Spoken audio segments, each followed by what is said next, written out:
Hello guys, સ્વાગત છે તમારું મારા આજના એક નવા યુટ્યુબ વ્લોગમાં। તો આજે હું લઈને આવી છું આ રવા ઇડલીની રેસીપી।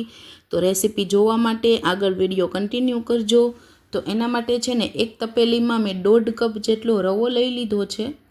1.5 કપ જેટલો આપણે રવો લેવાનો છે તપેલીમાં, અને પછી એમાં છે ને 1 થી 1.5 કપ જેટલું જે રવાનું માપ લીધેલું હતું ને એ જ રવાના માપે એમાં છાશ એડ કરી દેવાની છે। 1.5 કપ જેટલી છાશ નાખવાની છે અને પછી એને મિક્સ કરવાનું છે। જો જરૂર લાગે ને તો ફરીથી એમાં પાછી છાશ એડ કરતી જવાની છે। કન્સિસ્ટન્સી એકદમ થીક રાખવાની છે જેથી રવો ફૂલે ને એટલે સરસ બેટર બને। વધારે છાશ નથી એડ કરવાની। આ રીતે પ્રોપર જે રીતે મિક્સ થાય ને એ રીતે મિક્સ કરી લેવાનું છે અને પછી એને અડધી કલાક માટે રેસ્ટ આપી દેવાનો છે।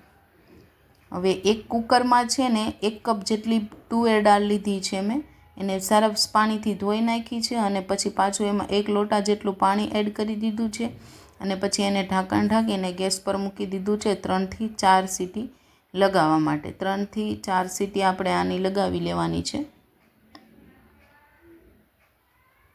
3 થી 4 સીટી થઈ જાય ને એટલે કુકરનું ઢાંકણ ખોલીવાનું છે। આ રીતે તુવેર દાળ એકદમ સરસ બફાઈ ગઈ છે આપણી અહીંયા, એકદમ મસ્ત કન્સિસ્ટન્સી સાથે તુવેર દાળ બફાઈ ગઈ છે। હવે સંભારનો વઘાર કરવાનો છે ને, તો એના માટે છે ને મેં અહીંયા રીંગણ, દૂધી, ડોમસ્ટિક એટલે કે સરીગવો, કાંદા, મરચાં લીલા અને ટમેટાં લીધેલા છે।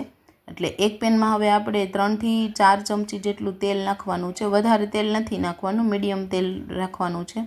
તેલ આવી જાય ને એટલે એમાં છે ને 1 ચમચી જેટલી રાઈ, 1 ચમચી જેટલું જીરું અને લીમડાના પાન એડ કરી દેવાના છે। થોડીક હિંગ એડ કરી દેવાની છે। ફ્રેશ લીમડો લેવાનો છે, ફ્રેશ લીમડાના પાન એડ કરી દેવાના છે અને પછી જે આ બધા શાકભાજી આપણે સુધારેલા હતા ને એ બધા નાખી દેવાના છે અને એને ફરીથી પ્રોપર મિક્સ કરી લેવાનો છે। આ શાકભાજીને થોડાક પકવવા દેવાના છે, એટલે છે ને બહુ કાચા ના રહે, એટલે સંભાર એકદમ સરસ બને।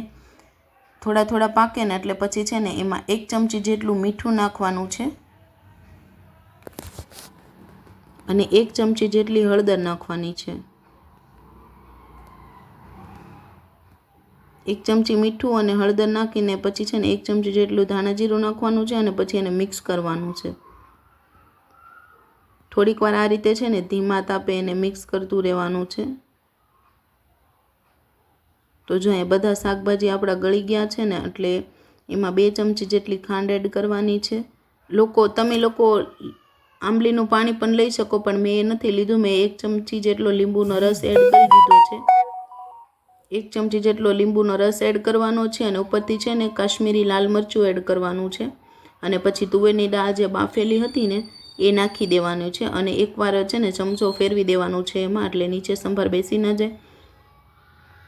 હવે બસ એને સરખી રીતે મિક્સ કરવાનું છે। હવે થોડીક વાર એને પકવવા દેવાનું છે। એટલી વારમાં આપણે જે ઇડલીનું બેટર તૈયાર કરેલું હતું ને, તો જો એ પણ ફૂલી ગયું છે, રવો એકદમ ફૂલીને સરસ થઈ ગયો છે।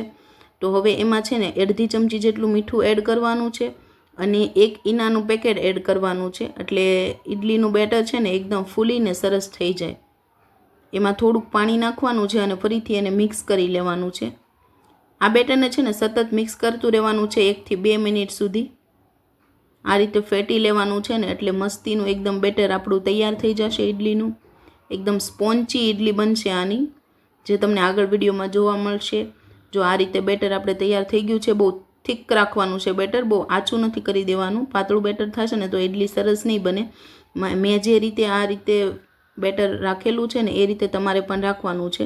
બહુ પાતળું નથી કરી દેવાનું, આ રીતે થીક બેટર રાખવાનું છે। હવે એને ઢાંકીને 2 મિનિટ માટે રેસ્ટ આપશું આપણે, એટલે જે આ ઇડલીનો સંભારનો મસાલો હવે આપણે સંભારમાં એડ કરી દેવાનો છે। 1 થી 1.5 ચમચી જેટલો મસાલો નાખવાનો છે અને પછી એને મિક્સ કરી લેવાનું છે। તો જો આપણો સરસ મજાનો સંભાર એકદમ સ્વાદિષ્ટ સંભાર બનીને તૈયાર થઈ ગયો છે। તો હવે આપણે આને ઢાંકીને મૂકી દેવાનું છે, ગેસની ફ્લેમ બંધ કરી દેવાની છે અને અહીંયા મેં ઇડલી મેકર લઈ લીધું છે, જેને મેં પહેલાંથી જ પાણી ગરમ કરવા મૂકી દીધું છે અને આ જે ઇડલીની ડીશ હતી ને એમાં બધી ઇડલીને આ રીતે ભરી દેવાની છે। એક પછી એક બધી ઇડલીનું બેટર આમાં ભરી દેવાનું છે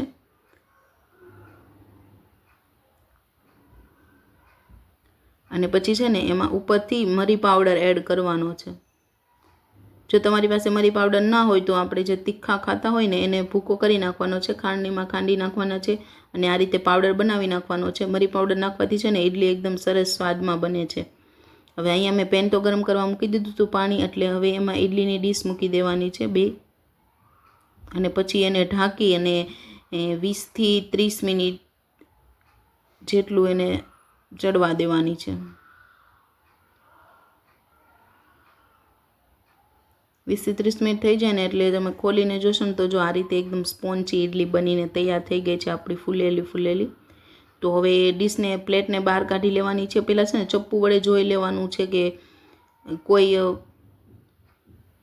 હવે બસ આ ડીશ આપણે બહાર કાઢી લીધી છે. આ ઇડલીને ઠંડી થવા દેવાની છે. ઠંડી થઈને પછી એને પ્લેટથી અલગ કરવાની છે. જો તમે ગરમમાં કરશો ને તો એ પ્લેટ સાથે ચોંટી જશે, એટલે ઠંડી થઈ જાય ને પછી ઇડલીને પ્લેટ્સથી અલગ કરવાની છે. આ રીતે ચાકુની મદદથી તમે ઇડલી ખોલશો ને એટલે એકદમ આસાનીથી બહાર આવી જશે. જો એકદમ સ્પોન્જી ઇડલી બની છે આપણી જાળીદાર. બધી ઇડલીને આ રીતે બહાર કાઢી લેવાની છે.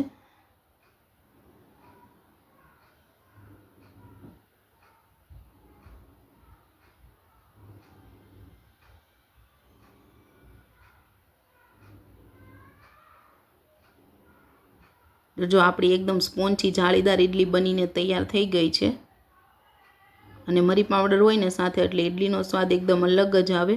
અહીંયા મેં ડીશ સર્વ કરી દીધી છે, ઇડલી મૂકી દીધી છે અને ઉપરથી સંભાર નાખી દીધો છે. જો તમને મારી આ ઇડલી સંભારની રેસીપી ગમી હોય ને તો વિડીયાને શેર કરજો, લાઇક કરજો, કમેન્ટ કરજો અને મારી યુટ્યુબ ચેનલને સબસ્ક્રાઈબ કરજો. અને મારો પૂરો વિડીયો જોવા માટે તમારે બધાને થેન્ક યુ સો મચ. તો મળશું હવે આપણે આવા જ એક નવા વિડીયો સાથે આવતીકાલે.